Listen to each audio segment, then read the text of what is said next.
পোষ্য বাড়িতে পুষলে তোমাদের উপকার হবে বা তোমাদের ভালো হবে। প্রথমেই আমি বলছি কুকুরের কথা।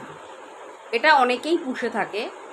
কুকুর পোষা খুব ভালো, এবং কুকুর পুষলে তুমি তোমাদের শনি প্ল্যানেটকে কিন্তু তোমরা মজবুত করো বা ভালো করো। এবং যদি কালো রঙের সেই কুকুর হয়ে থাকে তাহলে তো খুবই ভালো, তোমাদের শনি ভালো হবে। তো সেক্ষেত্রে তোমাদের উন্নতি জীবনে খুব ভালো হবে।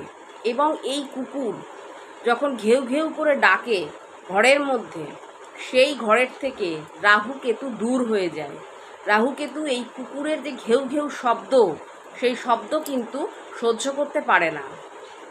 তো কুকুর পোষা অবশ্যই ভালো, যাদের বাড়িতে আছে খুব ভালো, যাদের নেই তারাও কিন্তু পোষার চেষ্টা করো এবং অবশ্যই তাকে খাওয়াও, দেখবে জীবনে উন্নতি লাভ করবে।